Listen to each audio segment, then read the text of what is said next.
आज से तकरीबन 66 मिलियन साल पहले हमारी ज़मीन मस्कन हुआ करती थी बहुत बड़े बड़े जानवरों का, जिसे आज हम डायनासोर्स के नाम से जानते हैं। इनमें 40 से 50 फीट पर फैलाकर उड़ने वाले टायरासोर्स, समुंदर की लहरों को चीरकर शिकार करने वाले मोसासोर्स और ज़मीन पर अपनी बादशाही कायम करने वाले टायरानोसोर्स नामी डायनासोर्स की स्पीशीज़ रहा करती थीं,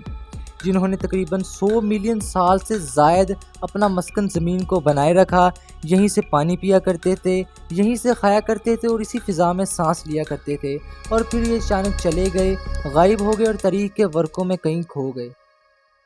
बहुत से साइंसदानों ने इस पर रिसर्च की कि आखिर ये किस आफत का शिकार हुए होंगे, लेकिन काफ़ी रिसर्च करने के बाद वो इस नतीजे में पहुँचे कि माजी में एक एस्टेरॉयड ज़मीन से टकराया होगा जो उनके ख़ात्मे की वजह बना होगा। ये एस्टेरॉयड तकरीबन 10 किलोमीटर स्क्वायर के रकबे पर फैला हुआ जब ज़मीन की हदूद में दाखिल हुआ तो ज़मीन की ग्रेविटेशनल फोर्स ने इसकी रफ्तार को मज़ीद एक्सेलरेट किया और इसके बड़े मास होने की वजह से इसकी रफ्तार तकरीबन 70,000 किलोमीटर पर और हो गई, और फ्रिक्शनल फोर्स ने इस एस्टेरॉयड को एक आग के बड़े टुकड़े में तब्दील कर दिया जिसका दर्जा हरारत तकरीबन 20,000 सेंटीग्रेड तक जा पहुंचा, जो कि सूरज के दर्जा हरारत से कई गुना ज़्यादा है। इससे पहले कि वो ज़मीन से आकर टकराए, उसने फ़िज़ा में इस कदर रोशनी कर दी कि 800 किलोमीटर दूर से ही इसकी रोशनी ने जानदारों के अजसाम को ट्रांसपेरेंट कर दिया,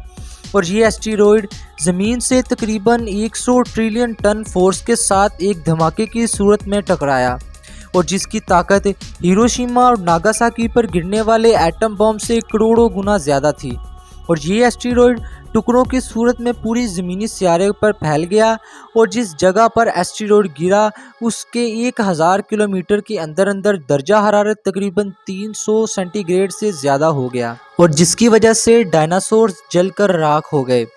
और ये आग का तूफ़ान 60,000 किलोमीटर पर और की रफ्तार से पूरी ज़मीनी सियारे को अपने घेरे में लेने लगा। एस्टेरॉयड की ज़मीन से टकराने के बाद कुछ एनर्जी ज़मीन के अंदर मुंतकिल हो गई, लेकिन ये ज़मीन को एक बैल की तरह बजाने के लिए काफ़ी थी,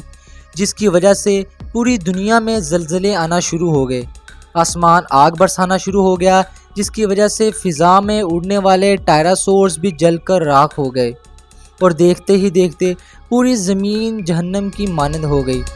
पूरी दुनिया स्याह बादलों में लिपट गई थी, आतिशफ़िशां पहाड़ फट पड़े थे, 80% से ज़्यादा जानदार मर चुके थे, और हज़ारों सालों से इस दुनिया पर राज करने वाले डायनासोर्स अपने इख्तिताम को पहुंच चुके थे।